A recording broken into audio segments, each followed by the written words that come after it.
Mas e aí, minha gente, dando continuidade aqui em relação à questão da história deuteronomista e os profetas maiores, a gente vai ver aqui também que existe, né, a descoberta dos textos deuteronomistas nos livros históricos, né, conforme a gente já falou, a tese de uma história deuteronomista a partir de Martin Nolte, e que sofreu modificações, né, por exemplo, com a escola de F.M. Cross e uma tese de uma dupla redação deuteronomista, um modelo dos dois blocos. E aí nisso tem a escola de, eu não sei se é Göttingen, né, e a teoria das camadas deuteronomistas sucessivas. O próprio Nolte havia notado que numerosos textos que poderiam ser caracterizados como deuteronomistas tinham sido aparentemente acrescentados fora da época da história deuteronomista. Assim, o discurso de Yahvé a Josué em Josué 1 termina em seu primeiro momento com a exortação do versículo 6: "Se forte e corajoso, pois és tu que darás em patrimônio a este povo a terra que jurei a seus pais lhes daria." Em Josué, capítulo 1, versículo 1 a 6, Josué é assim instituído como chefe militar, conforme o relato da conquista que vai se seguir. Ora, o versículo 7 continua nestes termos: "Sim, ser forte e muito corajoso, ser atento em agir conforme." Aí, conforme está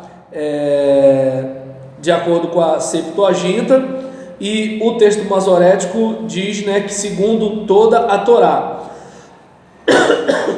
Aí a Septuaginta passa a ideia, né, de conforme, segundo toda a Torá, o que o meu servo Moisés te prescreveu. Este livro da lei não se afastará da tua boca, murmurá-lo-ás dia e noite. Com esse acréscimo, Josué se transformou em fiel exemplar e em servo obediente da Torá. Igualmente, Juízes 2 e 3, que transborda de expressões deuteronomistas, contém especialmente uma reflexão sobre o fato de que todos os inimigos de Israel não foram aniquilados ou expulsos de Canaã. Segundo o capítulo 3, versículo 2, isso foi para ensinar aos israelitas a arte da guerra, ao passo que o capítulo 2, versículo 20 a 21 e capítulo 3, versículo 4 parece fazer uma correção a isso. Isso serviu para pôr Israel à prova por meio delas, para saber se eles ouviriam os mandamentos que o Senhor prescreveu a seus pais por meio de Moisés. Capítulo 3, versículo 4.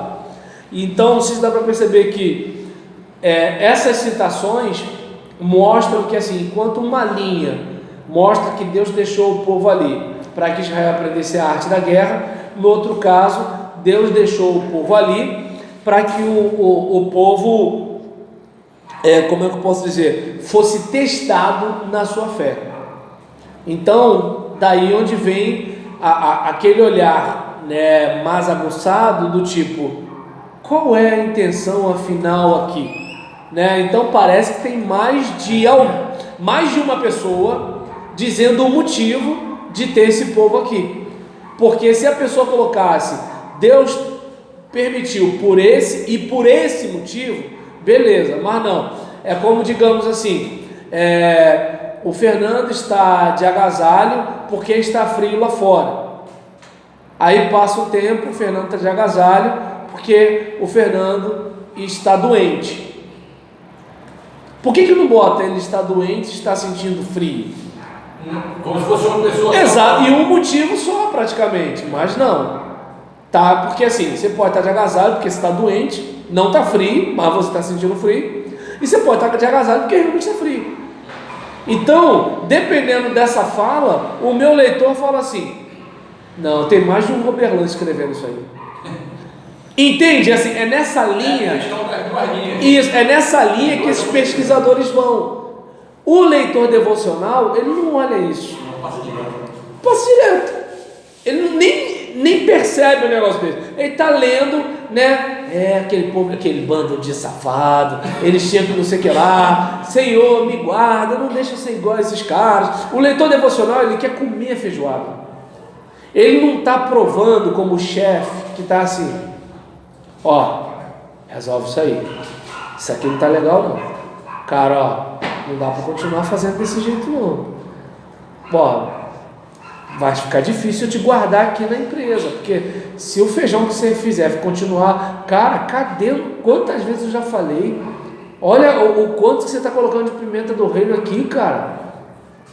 Não, fulano, não, você não vai querer me enrolar, né? Vai querer ensinar o padre a rezar a missa? É diferente. Então o olhar do pesquisador é diferente do olhar do leitor. E é diferente, entendeu? Por exemplo, teve um cara que mandou uma mensagem para mim no meu WhatsApp, né? Preocupado porque ele assistiu aqueles vídeos sobre a teoria documental. Aí eu cheguei, isso, exatamente. Aí eu cheguei e falei assim: mas rapaz, qual é o problema disso para a sua fé? Não, porque se não foi Moisés, porque não sei o que, não sei o que, não sei o que, não sei o que, não sei o que lá. Aí eu olhei para aquilo, eu falei assim: meu Deus, assim, Aí eu tenho que perguntar para ele: está vendo Moisés? Aí o que acontece? Então, graças a Deus ele foi em mim, né, Jesus? Então, Deus na sua sabedoria, né? Entendeu? Então, é um tipo de situação que você olha, né, e verifica que assim, o leitor comum, ele entra em crise com mais facilidade. Por quê? Porque para ele tem que ser tudo igual ele ouviu quando ele estava na classe de novos crentes. O pesquisador, ele não está preso a isso. É como eu estou dizendo, digamos assim. Aí vem de repente, né, aquele garoto que está no primeiro semestre, no segundo semestre na faculdade de História. Aí ele vem falar, porque a história da igreja está cheia disso, daquilo. É mesmo. Não volta não. Tá bom, aí eu vou ser obrigado a falar. Se você fosse crente de verdade, sua fé não seria abalada, porque você soube que teve reformador também, que matou alguém, não sei o que lá, porque viveu metendo malho, né, nos católicos da Inquisição, e achando que os protestantes eram tudo perfeito. Tá dando, agora tu está em crise, vai abandonar a igreja. Tá dando para entender? Então, porque Marx falou que a religião é o ópio do povo. Então agora tu não quer acreditar mais em pastor, não quer acreditar mais naquilo que a tua mãe te educou desde pequeno. Tá bom, então tá legal. O mundo é tão legal, é tão maravilhoso que seus pais estão na igreja há 40 anos, né? Então vai beber cachaça, miserável. Entendeu? Então é um tipo de situação que assim, eu não me sustento nisso. Entende? Por quê? Porque eu aprendi que a minha fé é muito mais do que isso. Mas agora o que acontece? Tem aquela pessoa que ela entende que a fé dela é aquilo. Ah, mas a Bíblia foi escrita por homens. Tinha que ser quem? Um cavalo para escrever a Bíblia, meu Deus do céu? Como é que um homem ia entender um texto escrito por um anjo? Mas isso não. A mula falou. Não, a mula falou, mas não escreveu. Então o que acontece? Mas o cara acredita que o cavalo escreveu. Olha. O problema é a caneta caber naquela pata, mas aí é outra situação. E fazer o quê, né? Vida que segue. Vamos embora, isso aí, gente. Para de atrapalhar minha vida. E aí, nesse caso, continuando aqui, de acordo com essa perspectiva, né, foram esses desenvolvimentos secundários da história deuteronomista que interessaram Erich Mendes em um estudo de 1971. Ele contestou particularmente que esses acréscimos tenham se preocupado antes de tudo com a obediência dos israelitas no tocante à lei. Consequentemente, Osmand, não sei, propôs uma nova teoria a fim de dar conta dessas observações. A primeira edição da história deuteronomista, que correspondia, grosso modo, ao deuteronomista de Note, e que recebeu a sigla Deuteronomista Historiador, teria sido completada por volta do fim do exílio ou pouco depois, por um deuteronomista nomista, que teria reorientado o deuteronomista historiador em uma perspectiva mais legalista, de leis, legalista de leis, né? Eu sei que legalista é de leis, só para deixar claro a diferença de um deuteronomista para o outro. Entre a atividade desses dois deuteronomistas, um discípulo de Ismende Osmide, né, W. Dietrich, postula a intervenção de um deuteronomista profético. Este último seria especialmente responsável por uma série de discursos de julgamento nos livros dos reis, que são cada vez mais seguidos de uma informação de consumação, como está em 1º livro dos reis, capítulo 14, versículos 7 a 13, 1º livro dos reis, capítulo 15, versículo 29, 1º livro dos reis, capítulo 16, versículos de 1 a 4, 1º livro dos reis, capítulo 16, versículos de 11 a 12, 2º livro dos reis, capítulo 21, versículos 10 a 14, 2º livro dos reis, capítulo 24, versículo 2. Dessa forma, esses textos constituem, segundo Dietrich, uma camada deuteronomista distinta, que se caracteriza principalmente por seu interesse pelos profetas e por sua insistência no fato de que a palavra profética se consuma sem exceção. Além disso, o deuteronomista profético teria inserido na história deuteronomista as tradições sobre Elias e Eliseu, bem como outros relatos proféticos. Para Dietrich, a atividade desse redator se limitaria aos livros de Samuel. Por exemplo, em 2º livro de Samuel, capítulo 12, e aos reis. Deixa eu ver aqui. Outro aluno de Ismende, eu não sei se seria Veijola, né, ou Veirola, por sua vez, ocupou-se especialmente da atividade do deuteronomista nomista nos livros de Samuel e em certa medida em 1º e 2º reis.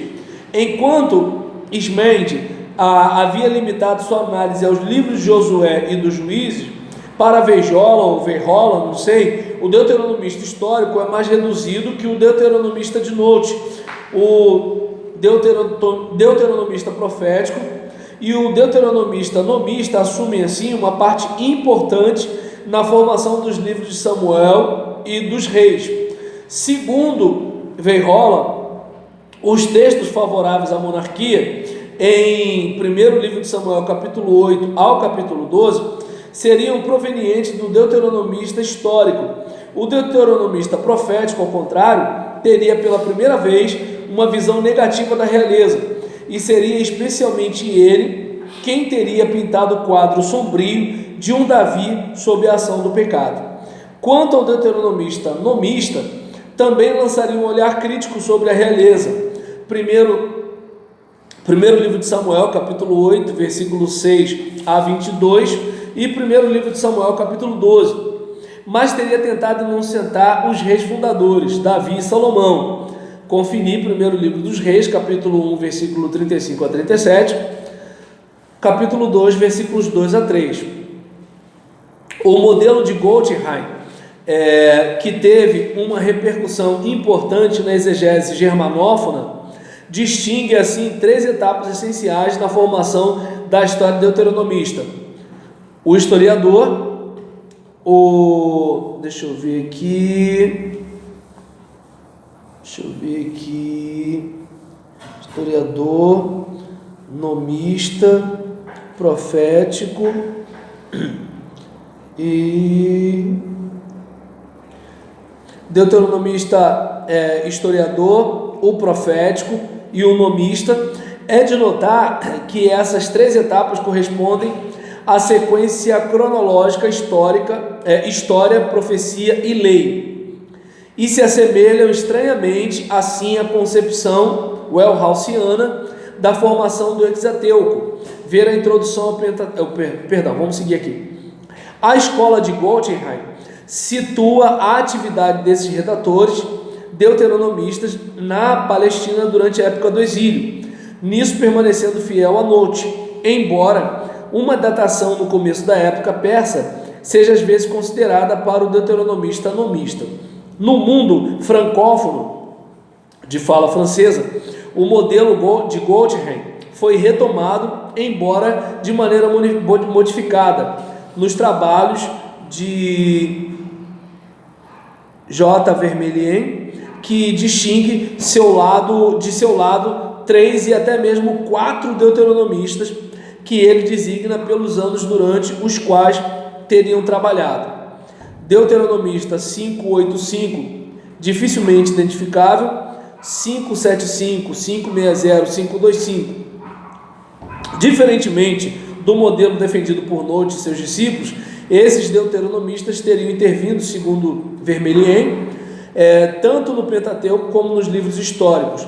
O deuteronomista 575 se estende, por exemplo, de Gênesis 3 a segundo livro dos Reis, capítulo 25, versículo 21, e seriam, portanto, os artífices de um Enneateuco, de Gênesis a Reis, antes que de uma história deuteronomista, Deuteronômio a Reis. E aí, vamos ver a contestação da existência de uma história deuteronomista, seguindo aqui. Bem, de acordo com o que a gente tem de contestação, em 1975, S. Mitman contestou a hipótese de Note que via em Deuteronômio de 1 a 3 a introdução à história deuteronomista. Segundo Mitman, esses capítulos não representam uma introdução adequada a uma obra que continua até o fim dos livros dos reis, e teria sido mais judicioso fazer começar tal história pelos acontecimentos do Êxodo. Aliás, uma ideia recentemente retomada por K. Schmidt. Com essa crítica, Mitman aparece assim como precursor de numerosos pesquisadores que recentemente questionaram a hipótese notiana de uma obra coerente em Deuteronômio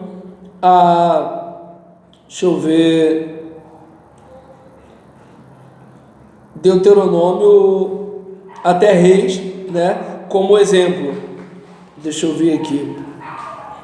Para esses autores, como, não sei se é Werthwein, né? Ou Werthwein, e A.G. Auld, para esses autores, a suposta história deuteronomista seria antes um amálgama formado por inúmeras redações sucessivas. O núcleo da atividade desses deuteronomistas se encontraria em uma edição exílica da história da realeza, que teria servido de base tanto ao deuteronomista como ao cronista, ou seja, o autor das crônicas. Outra posição crítica em relação a Note, especialmente defendida por C.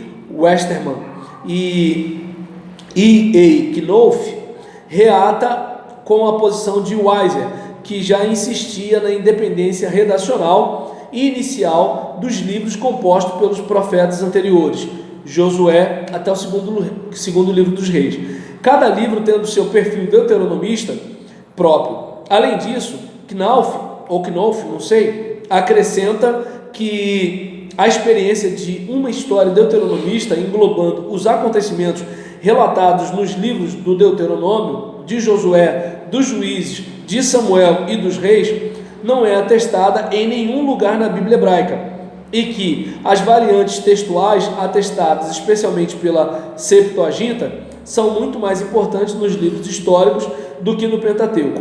Segundo Knopf, a ausência de um texto unificado falaria contra a própria hipótese da existência de uma história deuteronomista. Assistimos, assim, uma volta nesses autores a uma posição de tipo Wellhausiana, que se contenta em observar a presença de diferentes redações de tipo deuteronomista nos livros dos profetas anteriores. Entretanto, mesmo que numerosas observações críticas enunciadas por esses autores sejam pertinentes e devam ser tomadas em consideração, podemos legitimamente nos perguntar se é preciso se satisfazer com essa posição externa. Então, não sei se dá para perceber que a gente está falando aqui de algo que, assim, são hipóteses, são discussões e que em alguns momentos são coisas que fazem sentido e para outros não fazem sentido. E a gente vai vendo, o importante aqui é a gente observar o seguinte: uma coisa é a nossa perspectiva de fé, outra coisa é a perspectiva acadêmica, que pode parecer a mesma coisa, mas não é. Porque no aspecto acadêmico é aquilo, você está vendo a engrenagem das peças. É como, digamos, não sei se você lembra, né, quando eu falei que eu tinha trocado o óleo da caixa de marcha, né, e eu falei que assim, estava vazando demais, o meu carro não vazava, né, e aí você tinha falado sobre o retentor. E aí nisso, por exemplo, eu descobri que tem o retentor da marcha, mas também tem o retentor, acho que da direção, não é? Caixa de direção. Isso, então, aí o que acontece? Por exemplo, para mim, o que importa? O carro funcionar e voltar a não ficar vazando óleo no quintal da minha casa. O Fernando já vê o carro todo particionado. Então, assim, a perspectiva devocional é o quê? Eu uso o carro. O carro é útil para mim. O carro facilita o meu trânsito de casa para cá, daqui para a igreja. O carro me ajuda a pregar, me ajuda a abençoar meus irmãos, ponto. A perspectiva do Fernando já é como o carro funciona e como ele deixa de funcionar. Então, olha como é que é diferente.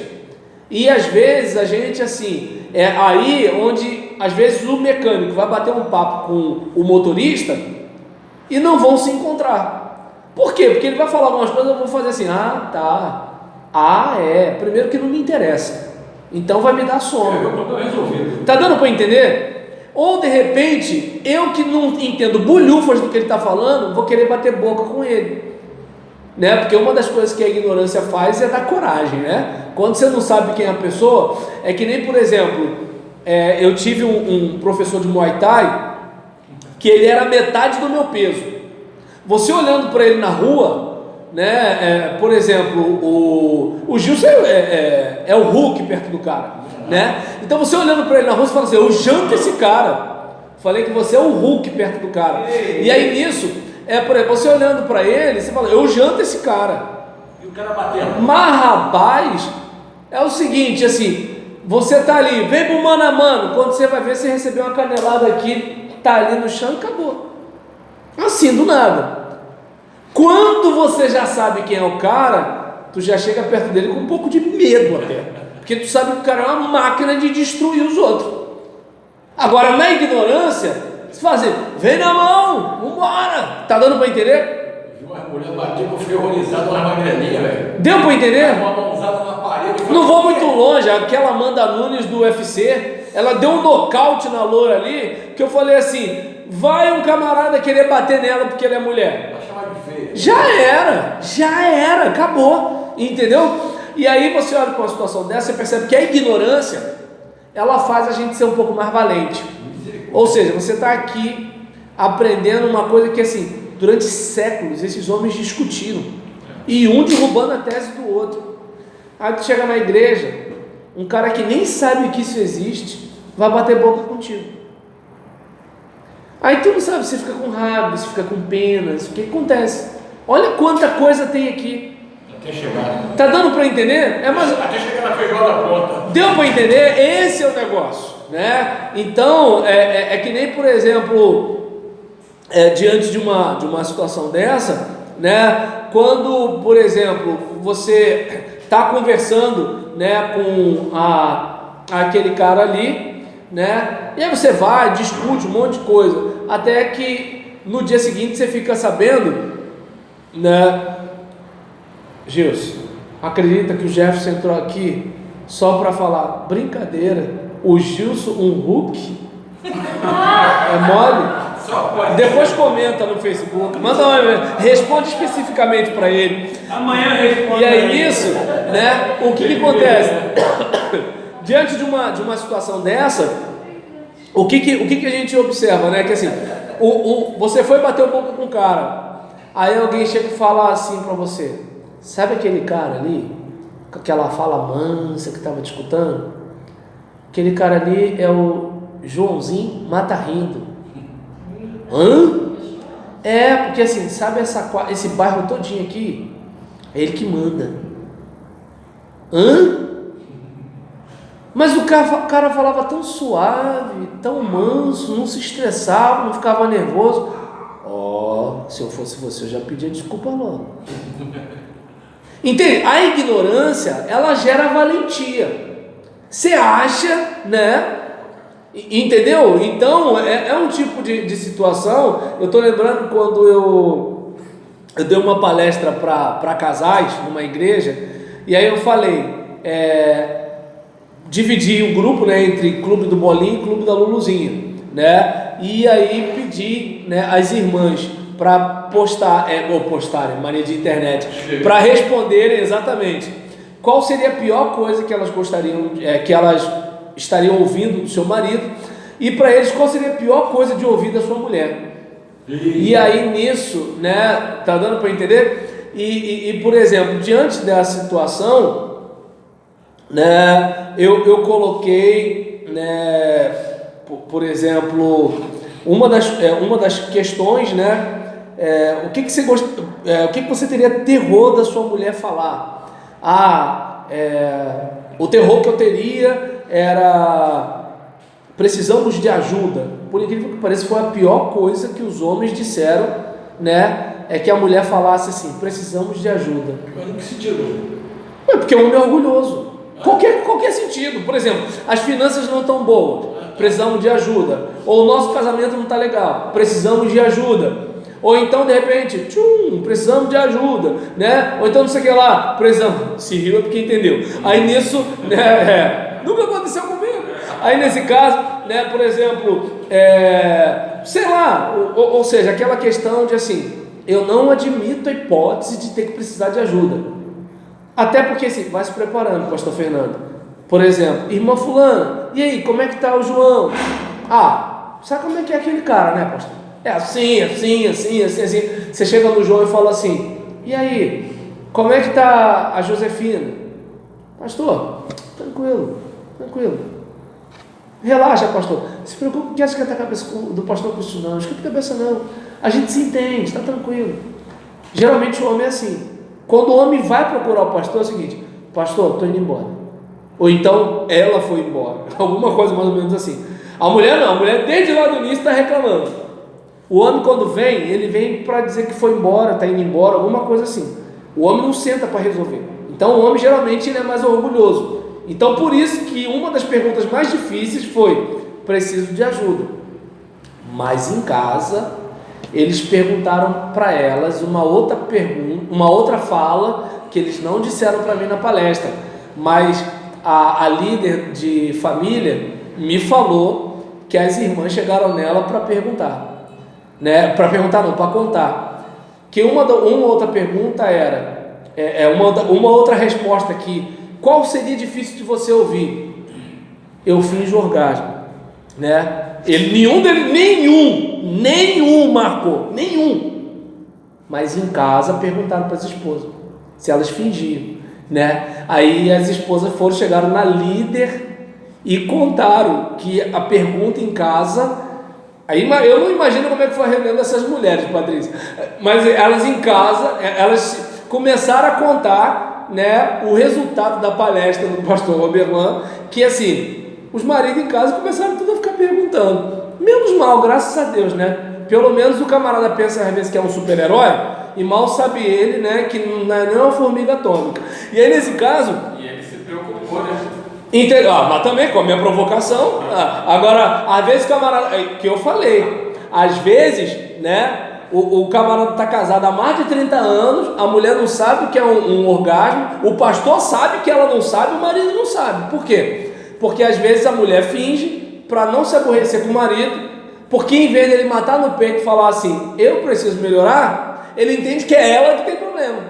Então percebe como a ignorância deixa a gente valente?